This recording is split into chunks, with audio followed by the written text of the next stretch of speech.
स सत्य विद्या तपसां प्रणायकः समग्र धीरोग्रकुलाम्बुरांशुमान् मया सदा पार्श्वजिनः प्रणम्यते विलीनमिथ्या पथदृष्टिविभ्रम विलीनमिथ्या पथदृष्टिविभ्रम। जब लो देवादिदेव 1008 श्री पार्श्वनाथ भगवान की। जब बोलिए प्रथमाचार्य चारित्र चक्रवर्ती आचार्य श्री शांति सागर जी महाराज की। जब बोलिए धर्म शिरोमणि आचार्य श्री धर्म सागर जी महाराज की। जय बोलो गुरुवर आचार्य परमेष्टि पंचम पट्टाधी श्री वात्सल्य वारिधि वर्धमान सागर जी महाराज की।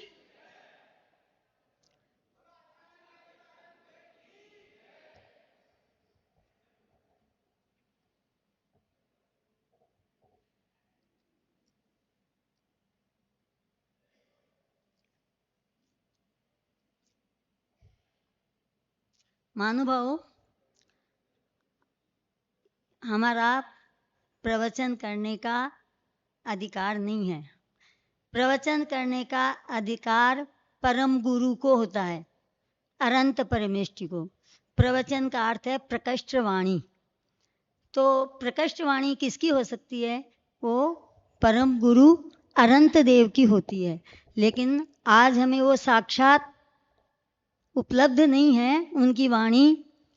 तो उनकी वाणी जिनवाणी में उपलब्ध है और जिनवाणी से आचार्य श्री आचार्य परमेष्टि जो उससे ज्ञान प्राप्त करते हैं उसे वो हम शिष्यों को वो पढ़ाते हैं, बताते हैं। तो आज मैं उसी से आपसे थोड़ी सी बात करूंगी। जो आचार्य श्री ने हमें बताया है वो बताऊं। आज एक विशेष दिन है। आज आप अपने यहाँ सीकर में वो परंपरा नहीं है, लेकिन आज के दिन से एक व्रत शुरू होता है। वो एक श्रावण शुक्ला एकम से शुरू होता है और सप्तमी को उसकी पूर्णाहुति होती है, अष्टमी को पारना होता है। तो आज से वो व्रत शुरू है और आज उसका पहला दिन है। उसमें आज के दिन प्रथम दिन उपवास होता है और 5 दिन उसमें एक ही वस्तु का प्रयोग होता है। कुछ भी दूसरी चीज़ नहीं ली जाती है। एक ही बार खाना होता है और एक ही वस्तु ली जाती है। चाहे कुछ भी लेवे, चाहे गेहूँ लेवे तो अकेला गेहूँ, उसमें कोई मसाला वसाला नहीं। कोई दूध लेवे तो दूध अकेला दूध, उसमें कोई मीठा इलायची नहीं। कुछ भी चीज़ लेवे, चाहे एप्पल खाए तो अकेली अकेली एप्पल। इसलिए और उसका सप्तमी को उपवास होता है और अष्टमी को पारना होता है। तो ये व्रत क्यों है, किस लिए है, इसके बारे में अपन थोड़ी सी बात करेंगे। अपने मोक्ष जाने के लिए 7 स्थान बताए हैं भगवान ने। उनमें सबसे पहला दिन है सज्जातित्व का। आज सज्जातित्व का दिन है और ये 7 स्थान इस प्रकार है। पहला सज्जातित्व, दूसरा सद्गृहस्त्व, तीसरा परिव्राज्य, चौथा सुरेंद्रता और 5वां साम्राज्य, छठा परमार्यत्व और 7वां निर्वाणत्व। इस प्रकार क्रम से जीव इन पदों को प्राप्त करता है और मोक्ष को प्राप्त करता है। इस उपलक्ष्य में यह व्रत होता है। तो आज अपन थोड़ी सी बात सज्जातित्व पे करेंगे। निर्वाण प्राप्त करने के लिए, मनुष्य को मोक्ष प्राप्त करने के लिए उच्च कुल जाति में उत्पन्न होना होता है। जो ब्राह्मण, क्षत्रिय, वैश्य जाति के शुद्ध कुल जाति में उत्पन्न होता है उसे सज्जातित्व कहते हैं। दूसरा होता है सद्गृहस्थ। सज्जातित्व में उत्पन्न होने के बाद दूसरा नंबर सद्गृहस्थ का आता है। अच्छे कुल में, जाति में जन्म के बाद अपनी योग्य दशा प्राप्त हो, योग्य दशा के बाद अपने परिवारजन को संयम में लगा देना सद्गृहस्थ है। मतलब गृहस्थी में धर्म पूर्वक आचरण करना सद्गृहस्थ पद है। तीसरा है परिव्राज्य। इसका अर्थ है जिस अच्छे कुल में जन्म हुआ है, जिसने अच्छी तरह गृहस्थ धर्म का पालन कर लिया, वही दीक्षा का पात्र होता है। जिसने ये दोनों पद प्राप्त कर लिए वही दीक्षा का पात्र होता है। जब तक जीव की दीक्षा नहीं होती तब तक उसका कल्याण नहीं हो सकता है। और ये व्रत इसी उपलक्ष्य में किया जाता है कि हमको क्रम से सीढ़ी चढ़ते हुए मोक्ष की प्राप्ति हो। चौथा पद है सुरेंद्रता पद। सूर्यानी, बताओ सूर्यानी, सुर किसको कहते हैं? कोई नहीं जानता। सुर का अर्थ है देव। तो ये पद देव का पद ऊंचा, उच्च कुल के उच्च देव होना सुरेंद्रता पद है। देव बनना मतलब जब वो दीक्षा धारण कर लेगा तो देव पद प्राप्त करेगा। दीक्षा के बिना देव पद नहीं, इंद्र पद नहीं मिल सकता है। मतलब देवों में भी बहुत जाति के देव होते हैं, लेकिन वो इंद्र का पद धारण करेगा। इसमें सुरेंद्रता पद इसलिए है। पांचवा है साम्राज्य पद। जब वो इंद्र बनेगा फिर मनुष्य जाति में उच्च कुल में पैदा होगा और फिर वह महाराजा, मंडलिक राजा, चक्रवर्ती आदि के पद को प्राप्त करता है। इस प्रकार वो क्रम से इन पदों को यदि जैसा भगवान ने बताया है वैसा पालन करते हुए चले तो उसको ये पद प्राप्त होते हैं। हर किसी को ये पद प्राप्त नहीं हो सकते हैं। छठा पद है परमार्थ पद। इसमें जीव जब ये उन उच्च पदों को धारण कर लेता है, चक्रवर्ती, तीर्थंकर, ये सब पदों को प्राप्त कर लेता है, तो प्राप्त करता है, तो फिर उसको अरंत पद की प्राप्ति होती है। तो अरंत पद को प्राप्त करता है और फिर कर्म, उस अरंत पद में भी वो ध्यानावस्था में कर्म क्षय करके और सातवां पद प्राप्त कर लेता है, निर्वाण पद। इस प्रकार ये 7 पद होते हैं, बताए हैं। इसके लिए एक कथा भी है, वो आप लोगों को बताती हूँ।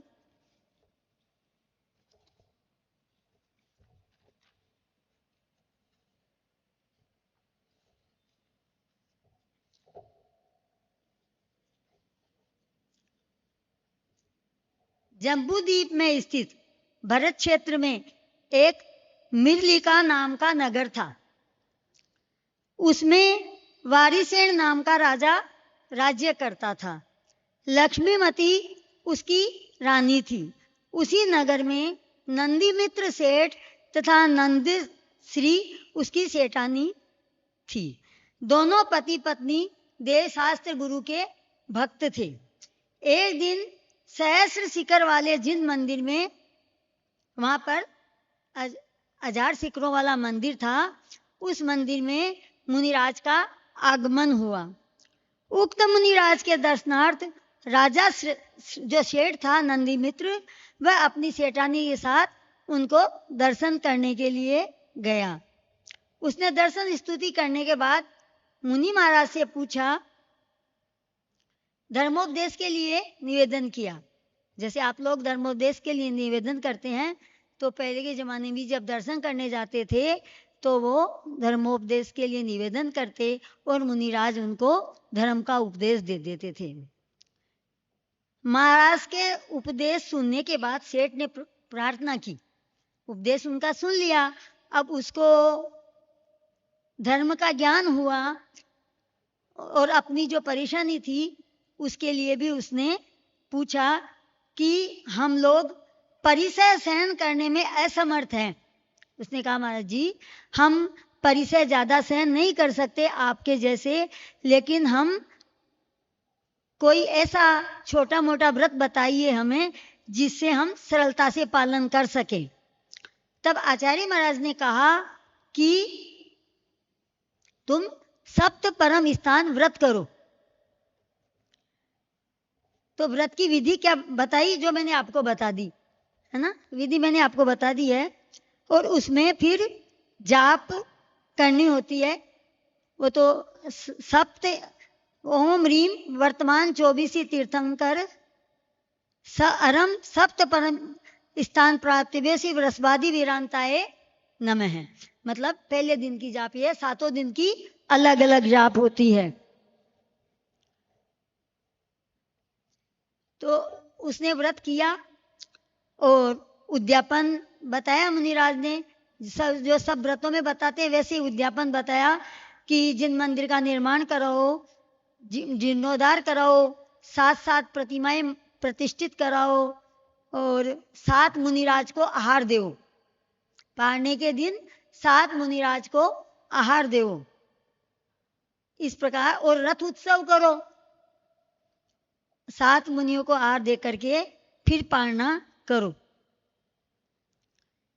और साधुओं को भी कमंडल पीछी आदि दान दो। जो इस व्रत को भव्य जीव करता है वह मोक्ष लक्ष्मी को प्राप्त करता है और इसकी कथा सुनने से भी उसके पाप क्षय होते हैं। व्रत के प्रभाव से इसी भाव में दरिद्री धनवान बन जाता है, अंधा देखने लगता है, बहरा सुनने लगता है, गूंगा बोलता है, वंध्या स्त्री के पुत्र होता है। अर्थात इस व्रत के प्रभाव से जीव परम स्थानों को प्राप्त करता है और सुखपूर्वक मोक्ष लक्ष्मी को प्राप्त करता है, यदि वह श्रद्धा भक्ति से करे। तो इसकी कथा है। फिर इस भरत क्षेत्र में फिर ललितपुर नाम का एक नगर है, उसमें भूपाल नाम का राजा राज्य करता था। उसकी रानी का नाम नयनांगना था। उनके कोई पुत्र नहीं था। मतलब जो जिसने वो व्रत किया ना, वो अब इस रानी के यहाँ पुत्र पैदा होगा।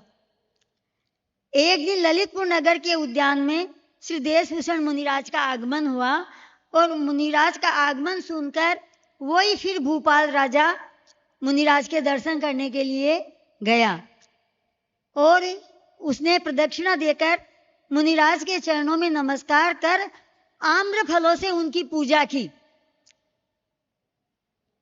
और धर्मोपदेश सुना। कोई लोग कहते हैं ना कि हरे फलों से पूजा नहीं करना, ये सब बातें शास्त्रों में आई है, वही हम आपको बता रहे हैं।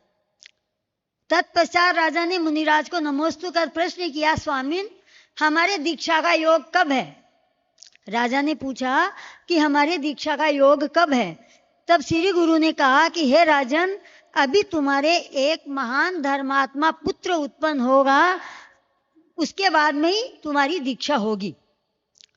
तब भूपाल राजा ने प्रसन्नचित्त होकर पूछा, मेरे यहाँ कौन पुण्यात्मा जन्म होगा और कौन कहाँ से आकर जन्म लेगा, वह मैं जानना चाहता हूँ। तब मुनिराज ने कहा कि हे भव्य, मैं तुम्हारे पुत्र के पूर्व भव की कथा कहता हूँ। इसी भरत क्षेत्र में हस्तिनापुर नगर में पुरंदर राजा और विनोद मंजरी उसकी रानी थी। उस नगर में महान धर्मात्मा रुद्रदत्त नाम का एक धनी सेठ रहता था। रुद्रदत्ता नाम की उसकी स्त्री थी। उसके 16 पुत्र थे। छोटे पुत्र का नाम नाग रुद्र था। सेठ ने अपने सभी पुत्रों को उन्होंने 18 करोड़ का द्रव्य बांट दिया और छोटे लड़के को 4 करोड़ का द्रव्य ज्यादा दिया। जो सबसे छोटा पुत्र था उसको 4 करोड़ का द्रव्य ज्यादा दिया उसको सबसे, और सबको पृथक पृथक व्यवस्थित कर दिया। फिर उसने बाकी पैसे में जिन मंदिर का निर्माण करवाया और खुद ने फिर दीक्षा धारण कर ली और 12 वर्ष तक गुरु के चरणों में संग में रहकर कठिन तप किया। इधर पिताजी ने दीक्षा ले ली और नागरुद्र जो सबसे छोटा पुत्र था उसने सब धन को, उसको जबकि 4 करोड़ ज्यादा धन दिया था, फिर भी उसने सब धन को व्यसनों में खो दिया और जाकर दिगंबरी दीक्षा ले ली। जब सब धन समाप्त हो गया तो उसने दीक्षा ले ली, लेकिन दीक्षा, वास्तविक दीक्षा नहीं ली उसने। वो चारित्र का पालन नहीं करता था, न शास्त्र पढ़ता था, न वो खोटे शास्त्र पढ़ता था। इस प्रकार वह दुर्बुद्धि आर्त ध्यान से मरकर, रौद्र ध्यान में मरकर तीसरे नरक में गया और 7 सागर की आयु वाला नारकी बन गया। गुरु की साक्षी पूर्वक व्रत लेकर भंग करने पर 1000 शिखरों वाला जिन मंदिर निर्माण कर उसे तोड़ देने में जितना पाप लगता है उतना पाप व्रत भंग करने में लगता है। वह नारकी अनेक प्रकार के दुखों को भोगकर, वो नागरुद्र का जीव अनेक प्रकार के दुखों को भोगकर फिर सौराष्ट्र देश में अनेक रोगों से पीड़ित कुत्ता हुआ। हस्तिनापुर नगर में कुबेरदत्त नामक एक महान दुखी दरिद्री ब्राह्मण रहता था। उसकी विमल गंगा नाम की स्त्री थी। वह नागरुद्र का जीव कुत्ते की पर्याय से मरकर उस ब्राह्मण के, वो कुत्ते की पर्याय भी पूरी कर ली उसने। जब कुत्ते की पर्याय पूरी हो गई तब वह मनोहर देव नाम का पुत्र हुआ ब्राह्मण के यहाँ। वह मिथ्याती था, क्रोधी था और मिथ्या देवों की पूजा करता था। उसी नगर में एक धनदेव नाम का एक वणिक पुत्र रहता था। वह महान धर्मात्मा एवं जिन भक्त और परोपकारी था। जो धर्मात्मा सेठ था वो जिन भक्त था, परोपकारी था। मनोहर देव तथा धनदेव के आपस में मित्रता हो गई, परंतु दोनों मित्र की धर्म की मान्यताएं अलग अलग थी। वो एक तो धर्मात्मा था और एक मिथ्यात्वी देवों को पूजने वाला था। मनोहर देव मानने वाला था, तो उसको जो धर्मात्मा था उसको उस पर मित्र पर दया आ गई। बोले कि अब इसका उद्धार कैसे करूं मैं, ये खोटे कामों में लगा हुआ है और ये संसार में मिथ्या के कारण भटकता रहेगा। इसलिए उसने मनोहर देव को बुलाया और जिन मंदिर में ले गया। तो वो मंदिर में अंदर नहीं घुसा। वो मनोहर देव था, कुत्ते का जीव, वो मंदिर के अंदर ही नहीं घुसा। वहां पर फिर एक मुनिराज आए, अवधि ज्ञानी। तो धनदेव मनोहर देव को साथ लेकर उसको जबरदस्ती से उस मुनिराज के पास गया और नमस्कार करके वो दोनों गुरुदेव के पास बैठ गए। मुनिराज ने पूछा, मनोहर देव जी कहो आप कौन सी पर्याय से आए हो। महाराज ने उसको पूछा, क्योंकि वो अवधि ज्ञानी थे, वो जानते थे कि इसकी क्या स्थिति है। तो उन्होंने पूछा कि आप कहां से आए हो। तब मनोहर देव बोला, हे स्वामी मुझे आप ही बताइए, मैं नहीं जानता। तब मुनिराज ने नागरुद्र से लेकर उसके 4 भव बता दिए। मुनिराज ने जो 4 भव हमने आपको बताए वो उसको बता दिए 4 भव। अब उसको अपने जीवन से ग्लानि हुई कि हे भगवान, उसको पश्चाताप हुआ कि मैंने कैसा पाप किया, व्यसनों में जीवन खोया, फिर मैं कुत्ता बना, मिथ्यात्वी बना, मैं इस प्रकार सब बना। तो उसको मूर्छा आ गई वो सब सुन करके, इतना दुख हुआ उसको। जब वह रोने लगा, वह अपने दुखों को स्मरण करके मुनिराज के चरणों में गिरकर प्रार्थना करने लगा, हे स्वामी मैं महान पापी हूं, मैंने जिन दीक्षा लेकर भंग की उसका फल भोग रहा हूं, भोग चुका हूं। हे प्रभु दीन बंधु, मुझे संसार के दुखों से बचाइए और मुझे व्रत देकर कृतार्थ कीजिए। इस प्रकार विप्र की प्रार्थना को सुनकर मुनि महाराज ने उसे सप्त परम स्थान व्रत करने को कहा और उसकी विधि बताई। उसने सम्यक्ति के साथ उस व्रत को पूर्ण किया, उद्यापन किया और व्रत पूर्ण होने के बाद वह ब्राह्मण उसी भव में बहुत धनवान बन गया और समाधि पूर्वक मरण कर दीक्षा लेकर स्वर्ग में देवेंद्र हो गया। वहां पर अवधि ज्ञान से अपना पूर्व भव जानकर उस धर्म पर उसे और भी ज्यादा श्रद्धा हो गई। नंदीश्वर द्वीपों में जाकर श्री जी की पूजा करने लगा और स्वर्ग के सुखों को भोगने लगा। इस प्रकार देशभूषण जी महाराज ने उसको सब कथा बताई और उसका नाम श्रीपाल, वो फिर देवेंद्र देवपद से आकर के और भूपाल राजा के यहाँ पुत्र हुआ जिसका नाम श्रीपाल रखा गया। श्रीपाल जब बड़ा हुआ तब वह फिर तपस्या करके मोक्ष को प्राप्त हुआ।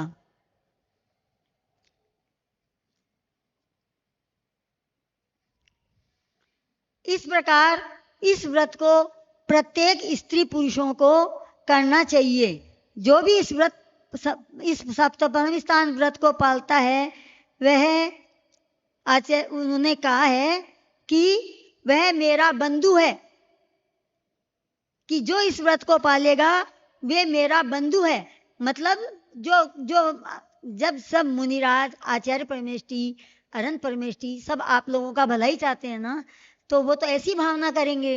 तो उन्होंने इतना तक कह दिया कि वो इस व्रत को पालेगा वो मेरा बंधु होगा। इस प्रकार यह कथा हुई। अब आज का आप कहेंगे कि ये सज्जातित्व क्या है।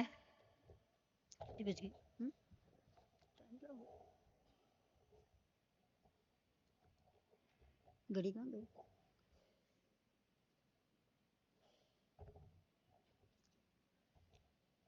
तो थोड़ा सा आज के दिन पर प्रकाश डालेंगे थोड़ा सा।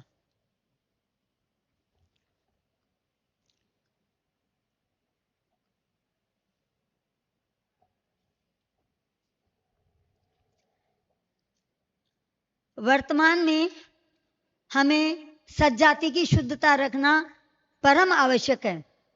अगर हमारी सज्जातित्व की रक्षा नहीं हुई तो परंपरा से निर्वाण को हम कभी भी प्राप्त नहीं कर सकते हैं। जिसकी सज्जाति की रक्षा नहीं हुई वह दीक्षा धारण नहीं कर सकता है, सुरेंद्र नहीं बन सकता है, साम्राज्य का अधिकारी नहीं हो सकता है और मोक्ष को भी प्राप्त नहीं कर सकता है। इसलिए अपनी जाति की रक्षा करना अति आवश्यक है। जैसे ब्राह्मण, क्षत्रिय, वैश्य और शूद्र ये 4 वर्ण आगम में बताए हैं। तो धर्म पालन करने के लिए अपनी अपनी मर्यादा में रहकर सभी वर्ण के लोग अपना अपना धर्म पालन कर सकते हैं, इसमें कोई परेशानी नहीं है। लेकिन विवाह के प्रकरण में आचार्यों ने एक मर्यादा बांधी है, वह मिश्र नहीं हो सकती है। ब्राह्मण ब्राह्मण में, क्षत्रिय क्षत्रिय में और वैश्य वैश्य में, शूद्र शूद्र में विवाह करना चाहिए। यही विवाह करने का क्रम है। वैश्य वर्ण के अंदर 84 अंतर जातियां होती है। अपने यहाँ अपनी जाति में भी जो अपन सब लोग यहाँ पर एक जाति हैं, तो 84 अंतर जातियां हैं और 84 में से बहुत सारी जातियां लुप्त हो गई है ही नहीं, बची नहीं है। और हमारे बहुत से जातियों को अन्य लोगों ने अपने में मिलाकर उनको दबा करके, उनको डांट डपट करके और अपने धर्म में भी मिला लिया है। इसलिए अपनी जातियां बहुत सी नष्ट हो गई है। अब सब जगह अलग अलग जातियां होती है। गुजरात में अलग होती है, महाराष्ट्र में अलग होती है, है ना। इस प्रकार सब जगह अलग अलग जातियां होती है। अभी पूरा बताएंगे टाइम ज़्यादा हो जाएगा।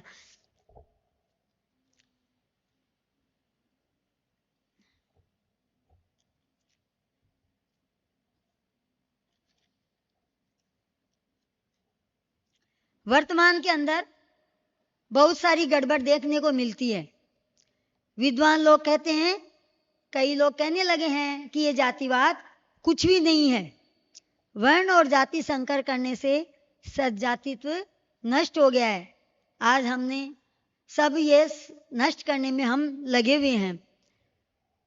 वह मुनि को आहार नहीं दे सकता है और फिर जो इसका पालन नहीं करता है वो मुनियों को आहार नहीं दे सकता है, बड़े इंद्र पद को प्राप्त नहीं कर सकता है। मतलब जो प्रोग्राम होते हैं आपके पंच कल्याणक दीक्षाएं वगैरह, उसमें इंद्र पद को, बड़े पदों को भी वो धारण नहीं कर सकता है।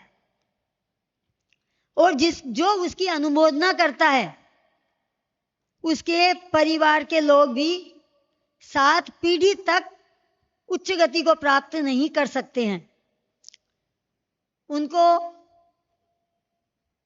वो यहाँ त्रिलोकसार ग्रंथ में आचार्य नेमिचंद्र स्वामी ने बताया है कि जिसने कुभाव से दान दिया, जो ऐसा होते हुए भी दान देता है, जिसके मन वचन काय की अशुद्धता है, जो सूतक पातक में भी दान दे देता है, मासिक धर्म के समय दान दिया जाता है, जिसने जाति संकर किया है, ऐसे जीव मरकर कुभोग भूमि में प्राप्त होते हैं। आप जानते हैं कुभोग भूमि किसे कहते हैं? जानते हैं? बताएगा कोई? जब वो मनुष्य गति का बंद कर लेते हैं तो वो फिर जब ऐसा दान देते हैं तो कुभोग भूमि में होते हैं। कुभोग भूमि में वो जानवरों जैसा रूप आकार होता है, होते तो मनुष्य है लेकिन जानवरों जैसा आकार होता है, और उनको वहां पर घास मिलती है, मीठी मीठी घास, और मिट्टी ही खाने को मिलती है। इस प्रकार उनको उस पाप से जो दान देता है, और दान नहीं देता है उसको तो नीची गतियों में भ्रमण करना ही होता है, और दान भी देता है वो ऐसा करते हुए। आजकल सब कहते हैं ना, सब महाराज माता जी लेते हैं, आजकल सब ऐसा करते हैं और सब करने लगे, और इसीलिए ये व्यवस्था अपने यहाँ समाज में ये व्यवस्था बिगड़ती जा रही है।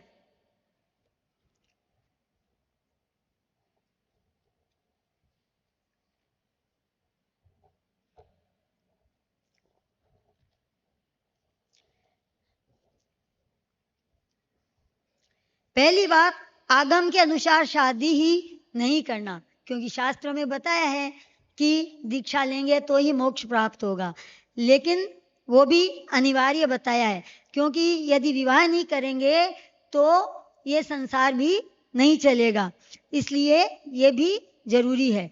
लेकिन शादी के बाद धर्मानुसरण करते हुए स्वदार संतोष व्रत को धारण करना चाहिए। ये अन्य धर्मों में भी ये सब बातें बताई है, वाल्मीकि रामायण में भी बताई है, और सब धर्मों में ये सब बातें बताई है। दूसरे धर्मों वाले भी अपनी ही जाति में शादी करते, विवाह करते हैं, वो भी दूसरी जाति में नहीं करते। महासती अंजना ने 22 वर्ष तक पति का मुंह नहीं देखा, पर तो भी सतीत्व त्याग करके दूसरा पति स्वीकार नहीं किया।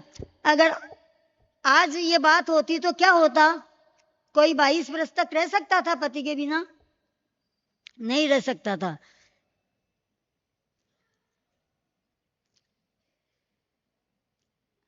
जो जचे जैसे मिले और जचे जैसे शादी करता है, विवाह करता है, तो उसका परिणाम उसकी संतान को भोगना पड़ता है।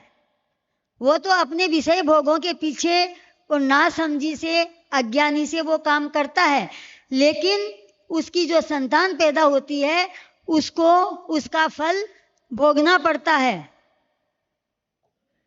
उसकी संतान भी सब उच्च कामों को नहीं कर सकती है। नेमिचंद्र सिद्धांत चक्रवर्ती ने त्रिलोकसार में लिखा, सुनना कि आप लोग पूछते हैं ना, ये ऐसा क्यों करवाते हैं, ऐसे महाराज जी क्यों आहार नहीं लेते हैं, ऐसा क्या होता है, जैन तो जैन ही होते हैं, है ना, सब एक है, सब एक समान धर्म है, सब एक जैसे हैं, ऐसा बोल देते हैं आजकल लोग।